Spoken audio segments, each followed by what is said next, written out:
Morning student. आज हम lesson 12 aldehyde ketone तो कार्बोक्सिलिक अम्ल में आगे पढ़ेंगे।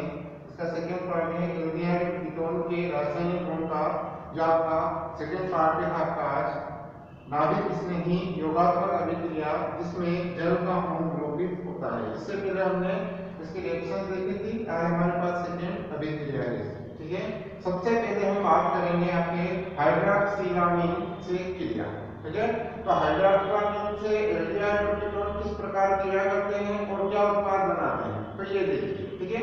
जो आपका हाइड्रॉक्सिलामीन जो होता है इससे आपका एक न्यूक्लियोफाइल बनता है, ठीक है। जो न्यूक्लियोफाइल बनता है वो क्या करता है, आपके इलेक्ट्रॉन जो डेंसिटी कम होती है वहां पर क्या करता है, आपका अटैक करता है, जो आपका प्रोडक्ट बनाता है, ठीक है। हम जैसे पहली बात करें हाइड्रॉक्सिलामीन से क्रिया, तो आपका जो एल्डिहाइड है CH3 और H, जब इसकी अभिक्रिया हम जब हाइड्रॉक्सिलामीन से करते हैं तो आपका हाइड्रॉक्सिलामीन क्या हो जाता है, तो आपका हाइड्रॉक्सिलामीन देखिए ये है आपका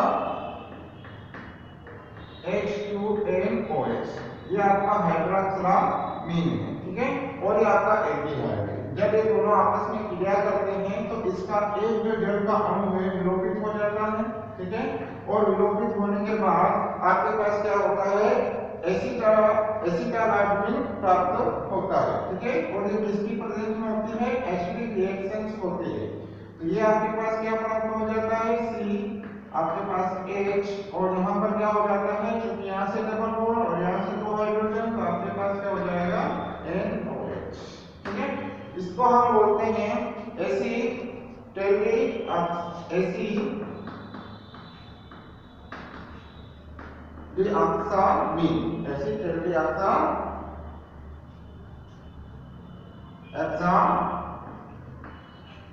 बोलते हैं ना, एसिटालाक्साइंस इसको कहते हैं, है ना। तो इस प्रकार यहाँ से क्या होता है, आपका एक जल का अणु विलोपित हो जाता है। तो ये आपका किसमें हुआ, एल्डिहाइड में हुआ। कीटोन में भी इस प्रकार से आपका देखें तो कीटोन में भी हमारे पास क्या हो सकता है, यहाँ पर कीटोन है आपके पास, ठीक है। इसकी जब रिएक्शन से करवाते हैं तो आपकी क्या हो जाएगी, एसिटोलाक्सिन से करवाएंगे अम्ल के साथ, ठीक है। ये प्रोटॉन यानी एसिडिक रिएक्शंस आपको बता रहा है। वापस यहाँ से देखिए आप, यहाँ से वापस आपका क्या हो जाएगा, जल का एक अणु विलुप्त हो जाएगा, तो आपके पास क्या प्राप्त हो जाएगा, CH3C और ये आपका क्या हो जाएगा, डबल बॉन्ड के साथ NOH, ठीक है। जैसे एसिटालाक्सामीन था, एक कीटोन कहलाएगा।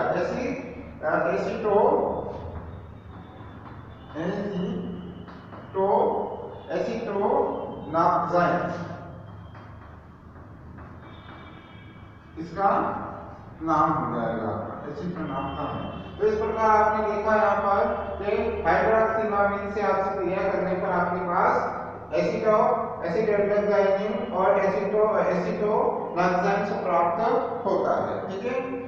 अगली जो आपकी अभिक्रिया है वह अभिक्रिया किससे होती है, तो वो हाइड्रोजन से होती है। देखिए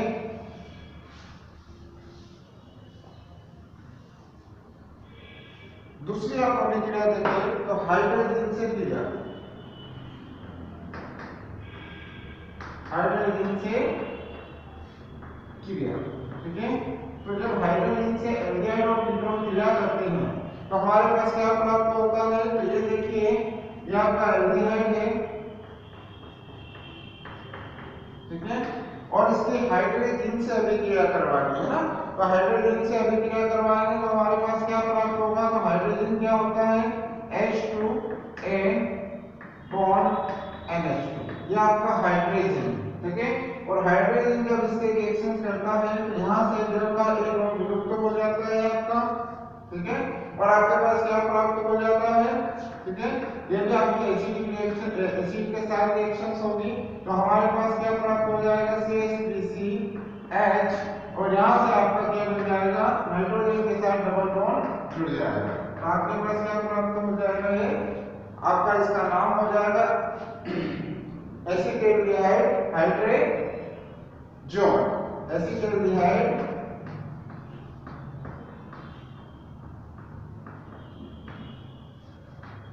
हाइड्रोजन आपके पास प्राप्त हो जाएगा। ठीक है, इसी प्रकार हम कीटोन के साथ भी रिएक्शंस कर सकते हैं, और जब कीटोन के साथ इसकी रिएक्शंस करेंगे तो आपके पास क्या आ जाएगा, ये देखिए CH3 C double bond O CH3, और आपका ये हाइड्रोजन जब आप इसके साथ रिएक्शंस करवाएंगे तो हमारे पास क्या प्राप्त हो जाएगा। ठीक है, यहाँ से वापस जब का इलेक्ट्रॉन विलुप्त हो जाएगा। ठीक है, तो जब का इलेक्ट्रॉन विलुप्त होने पर हमारे पास क्या आ जाएगा,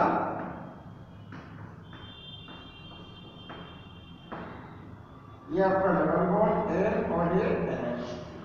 ठीक है, ये एसिटल क्या है हुआ, तो ये आपका क्या होगा, कीटोन एसीटोन, आपका क्या हो जाएगा एसीटोन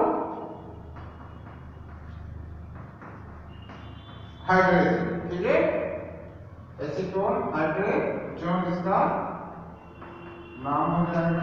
ठीक है, तो इस प्रकार आप देखते हैं कि यहाँ से जो है अणु विलुप्त हो जाता है, और हाइड्रोजन आपका क्या करता है, एल्डिहाइड और कीटोन के साथ रिएक्शंस करता है। ठीक है, इसके बाद जो है इम्पोर्टेंट इसके साथ जो रिएक्शंस है आपकी, वो आपको देखनी है। अमोनिया के साथ जो आपकी रिएक्शंस है वो आपको देखनी है, वो बहुत इसमें महत्वपूर्ण है। ठीक है, जैसे कि हम बात करें अमोनिया के साथ रिएक्शंस करने पर, ठीक है, अमोनिया का योग, अमोनिया का योग, ठीक है, ये बहुत ही महत्वपूर्ण है। इसमें हम देखते हैं कि जब कार्बोहाइड्रेट अमोनिया से रिएक्शंस करती है, ठीक है, आपका कार्बोहाइड्रेट जब अमोनिया से रिएक्शंस करती है तो एक चक्रीय उत्पाद हमारे पास प्राप्त होता है। ठीक है, ये चक्रीय उत्पाद क्या होता है, देखिएगा 6 कार्बोहाइड्रेट और 4 आपका क्या रहता है, अमोनिया रहता है। जब दोनों आपस में रिएक्शंस करते हैं तो हमारे पास एक चक्रीय उत्पाद CH2 ठीक है, यह आपके पास, और 6 आपके पास क्या प्राप्त होते हैं, वाटर मॉलिक्यूल प्राप्त होते हैं। ठीक है, यहाँ से आपका क्या मिल जाता है CH2, ठीक है, और यहाँ से आपको क्या मिल जाएगा नाइट्रोजन, 4 नाइट्रोजन यहाँ से, और CH2 आपका यहाँ से क्या प्राप्त होगा CH2 6, और आपके पास क्या मिलते हैं 6 हाइड्रोजन, और यहाँ पर आपके क्या हो जाएंगे 4 या 12 हाइड्रोजन यहाँ पर मिलते हैं, तो आपके पास क्या प्राप्त हो जाता है 6H2O प्राप्त हो जाता है। ठीक है, हमको यहाँ पर क्या करना है, आपका इसकी जो चक्रीय संरचना है उसको आपको दर्शाना है। ठीक है, तो ये आपके पास जो क्या प्राप्त हो जाता है, यूरोट्रोपिन प्राप्त हो जाता है, यूरोट्रोपिन आपके पास प्राप्त होता है ना। यानी यूरोट्रोपिन बनाने की विधि के बारे में आपसे पूछा जाता है तो आपको इस प्रकार आपको कार्बन डाइऑक्साइड और अमोनिया की रिएक्शंस करवा के आपको यूरोट्रोपिन बनाना है। ठीक है, अब इसकी संरचना देख लीजिए, संरचना किस प्रकार होती है, तो ये आपकी संरचना देखिए, नाइट्रोजन, यहाँ पे नाइट्रोजन, ठीक है, और यहाँ पे देखिए एक नाइट्रोजन यहाँ पर, एक नाइट्रोजन यहाँ पर। ठीक है, इसको तीनों चारों को इस प्रकार जोड़ना है। ठीक है, और इनके बीच में आपको CH2 ठीक है, और एक आपको यहाँ पर देना है CH2, टोटल आपके पास कितने CH2 है ये देख लीजिए, है ना। तो यहाँ पर आपके पास नाइट्रोजन कितने हैं, 4 हैं, 1 2 3 और 4 हो गए, जबकि आपके CH2 मेथिलीन जो है आपके पास कितना है 6 है। तो ये देखिए 1 2 3 4 5 6, अब इनको आपस में जोड़ दें तो हमारे पास क्या प्राप्त हो जाएगा, यूरोट्रोपिन की संरचना आपके पास प्राप्त हो जाएगी। ठीक है, ये देखिए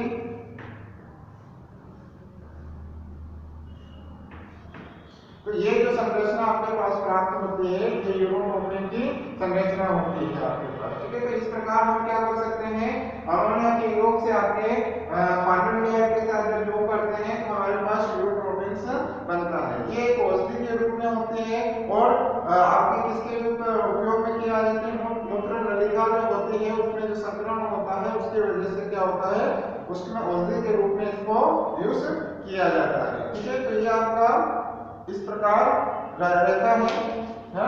तो अब इसके बाद और देखें तो इसके फॉर्मल्डिहाइड एल्डिहाइड के साथ जब हम रिएक्शंस करवाते हैं अपने अमोनिया की, तो हमारे पास एक चक्रीय यौगिक भी प्राप्त होता है। ठीक है,